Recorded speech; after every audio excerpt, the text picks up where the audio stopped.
It's been a hectic diplomatic week. Negotiations are on at COP27 in Egypt on climate financing and more ambitious targets on reducing fossil fuel consumption. The big warning for world leaders is this: global CO2 emissions are set to increase 1% in 2022 to a record 37.5 billion tons. From Egypt, world leaders, including President Joe Biden and new UK Prime Minister Rishi Sunak, would be heading to Bali for the G20. Among the expected highlights of the G20, a first in-person meeting between President Biden and Chinese President Xi Jinping. Ahead of that crucial bilateral, Biden said that he would want to ask Xi Jinping about the red lines in the US-China relationship. Rising tensions due to the Ukraine-Russia war will be a big focus at the G20, and President Vladimir Putin has decided to skip the summit altogether. Instead, Russian Foreign Minister Sergei Lavrov will be present in Bali. Ukrainian President Zelensky is set to participate, but virtually. Prime Minister Modi is also flying to Bali on the 14th of November and is likely to have bilateral meetings with key world leaders, including Rishi Sunak. On the last day, Indonesia will be handing over the G20 presidency to India. Let's now discuss the economic and political agenda at this year's G20 in Bali. Joining me now to take this forward is Stephanie Segal, Senior Fellow, Economics Program at the Center for Strategic and International Studies in Washington. Also joining us, Roman Kramarchuk, Head of Energy and Policy at S&P Global Commodity. Let me begin with you, Stephanie. Definitely, we're looking at a packed agenda for President Joe Biden. What will be his big pitch at the G20? We have been hearing that he would like to assert U.S. leadership over there. Well, I think that's absolutely right. I think in making the trip to Bali, I think the key thing that he can bring is a message of engagement. I think it's important that he's there engaging, obviously, with G20 countries. You mentioned earlier in the broadcast the meeting that'll take place between President Biden and President Xi, demonstrating that fora such as the G20 are actually opportunities to put, as one advisor to Biden has said, put a floor on that relationship. And I think you need to put a floor on the tensions in order to make progress on some of the biggest challenges the world faces, and principal among them climate, which you also referenced. So I think it's also significant that he's headed there, just recently leaving COP27, and will have climate certainly on top of brain, as I think most leaders will. Right. And we have the COP27 on in Egypt right now, and there will be a lot of takeaways from there, which will be discussed at the G20 as well. Roman, you are joining us from Egypt right now. What is the mood? What is the big message emerging after week one of COP27?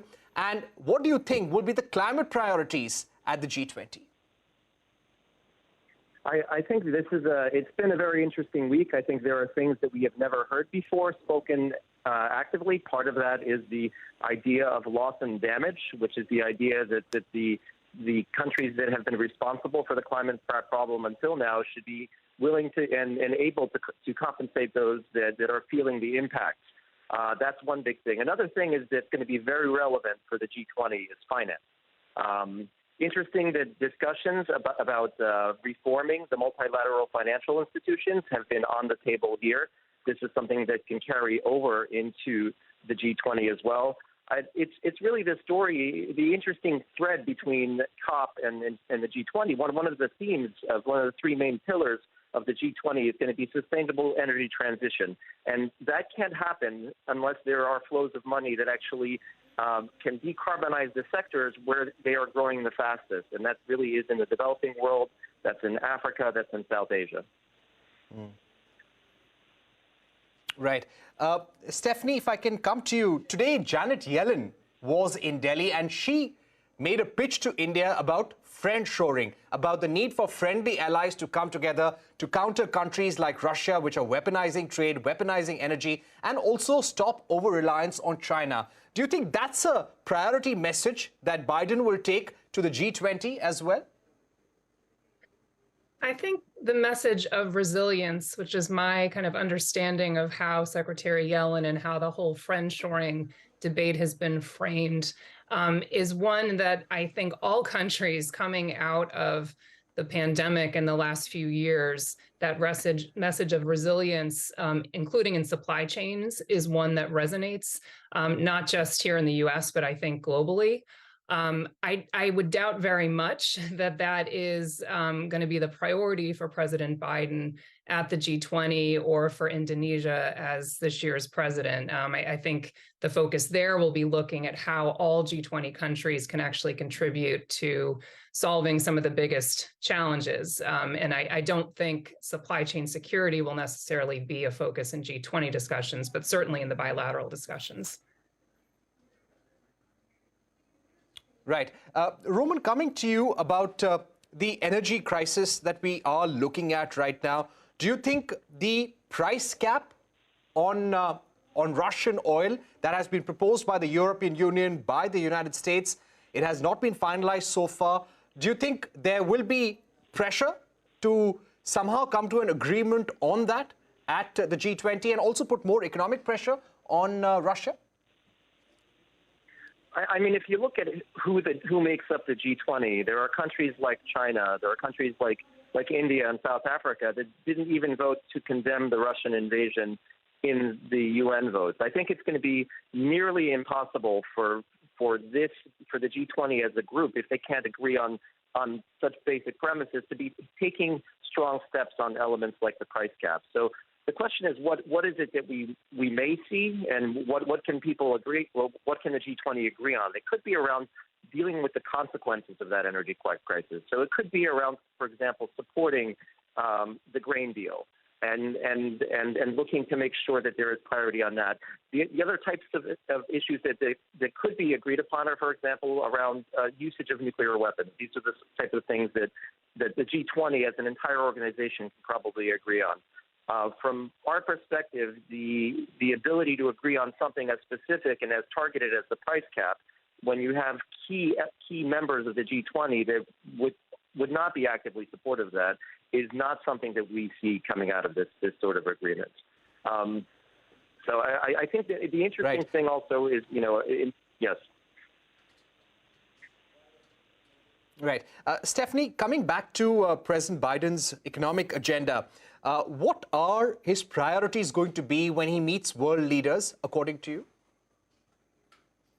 Well, I agree very much with Roman's point that the focus will be on issues and areas where there can be kind of common objectives and agreement. I think responding to the food and fuel crisis is certainly an area where there'll be focus. I think on the grain deal you'd mentioned, I think that's an area, in addition, looking at what some of the multilateral institutions have done in the very near term to respond to the crisis. The IMF has created a new facility specifically to respond to food price shocks. And you'd also mentioned kind of looking at what else the multilateral institutions can do and evolving those multilateral institutions. So I think those will be areas where there is kind of mutual interest among the participants there. One other issue that I expect Biden will push is on debt. This is an issue that has been covered in the past in the G20, but there's been a real lack of progress and an increase in the number of countries that are facing debt distress. So I think there will be an effort to see how the G20 can be used to move that debt issue and debt agenda forward. And it's going to be difficult, but I think the more countries that are in need of relief and assistance, the more energy there will be behind trying to find some solution on these debt overhang issues. All right, I'll take final questions now with both our guests. Roman, beginning with you, India assumes the presidency of G20 from the 1st of December. What will be the expectation from India when it comes to taking the global economic agenda forward? I can start with that, coming off of, I think when we did a list of the 7 key things to look out for in this COP, what will India do and what will India's position be was among the top 7. India is in a very unique position, both geopolitically, but also in terms of the energy transition. in terms of coal use, in terms of the ability to drive renewables and interest in renewables. I think their position here is going to carry over. It's the point I made earlier that actually finances and the access to finance, the access to developed world contributions to resilience, mitigation, and adaptation, all these things are going to be carried through very specifically at COP, but they're going to be addressed in the G20. And when India is going to have that opportunity, it's certainly there's going to be an energy transition and energy resilience element to things that are going to be critical. I think, you mentioned supply chains earlier, then this is kind of where we see a bit of a fragmentation, but the U.S.'s big Inflation Reduction Act in some ways is reshaping how these relationships will play out. And I think India will have to also deal with the fact that the U.S. will be looking to create that friendshoring. It will be less of a fully multilateral organization because the U.S. is seeking to create those specific supply chains and do industrial policy that way. So I think India has the opportunity to clearly lead on things like energy transition and investment, but they also will face challenges with the U.S.'s Inflation Reduction Act. Right. Stephanie, one quick question to you. If you had to define one key opportunity for India to make a difference to the global economy during its G20 presidency, what would that be? Well, I think the prioritization of climate, as we've been discussing, and that consists kind of two big pieces, one on the national commitment side and specific and concrete plans for emissions reductions using the G20 to ensure that all G20 countries are in fact making those plans and that they're ambitious. And then the second piece, which Roman also mentioned, is how do we actually get there? And that requires mobilizing trillions of dollars in finance. So Indian leadership on how you do that, both working through the multilateral institutions and mobilizing private capital. I think those are going to be areas that India can work on this year and will be essential for G20 years to come. All right. Thank you very much, Stephanie and Roman, for joining us, putting the G20 in Bali in perspective for our viewers. We're going to take a short break, but when we return, we take a deep dive into the U.S. midterm polls and how they will impact President Joe Biden's presidency. A special discussion with the former Indian ambassador to the United States, Arun Singh, when we're back.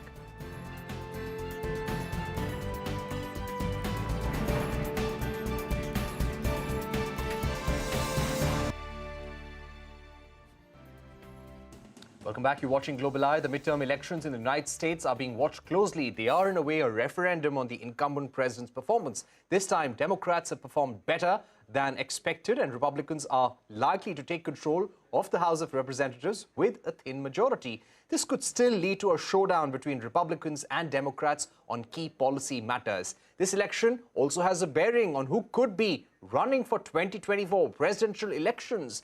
Biden has said he intends to run for re-election. Donald Trump has also hinted at a potential candidature for 2024. We're now joined by Arun Singh, former Indian ambassador to the United States. Ambassador Singh, thank you for joining us. The Democrats have performed better than expected. Will there be greater scrutiny of Joe Biden's policy agenda in the remaining part of his term still? There's bound to be greater scrutiny because according to the present trends, although final results are still awaited, although the Republicans have done not as well as was predicted earlier or as had come out from the polling data, they are still likely to get the majority in the House of Representatives. Although in the Senate, it seems that the Democrat may be able to keep their majority.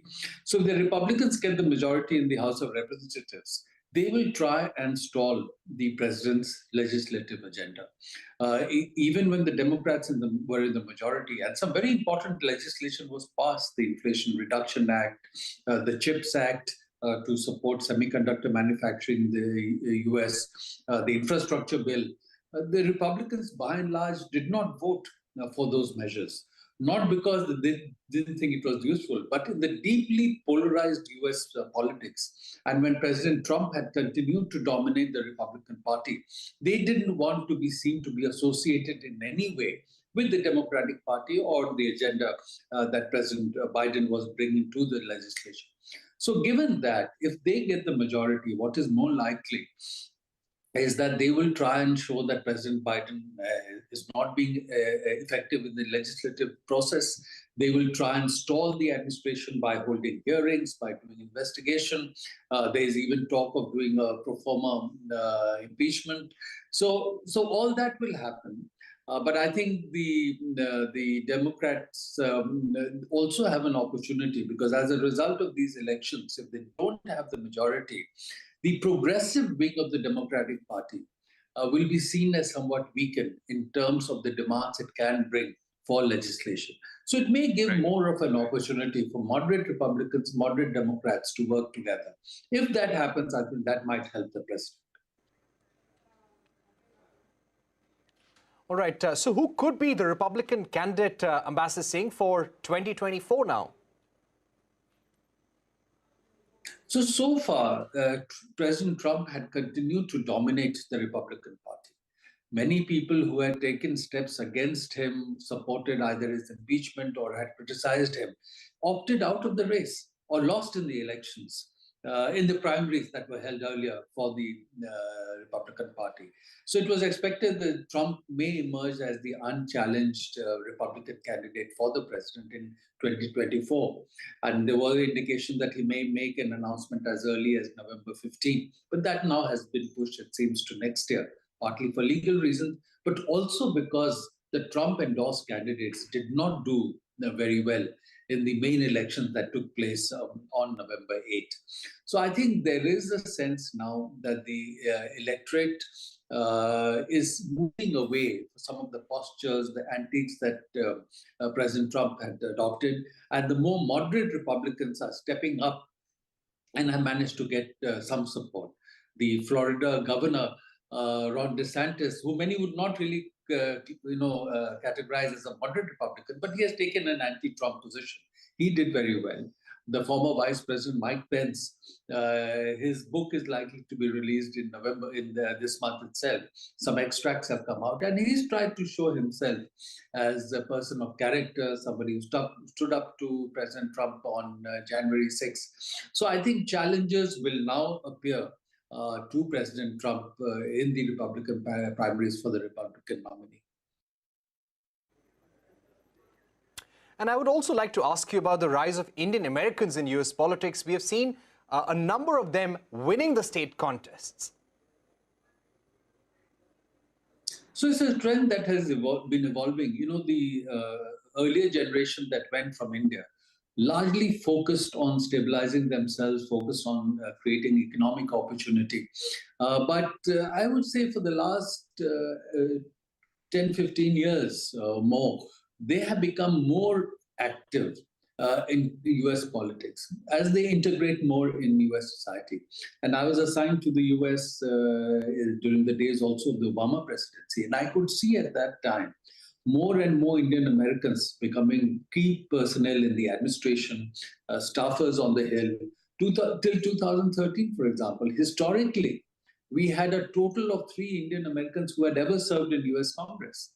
And from that time, we've continuously had 5 Indian Americans in US Congress being re-elected through various cycles. At this time, the number is going to go up to 6. So 1 more person has entered the US Congress.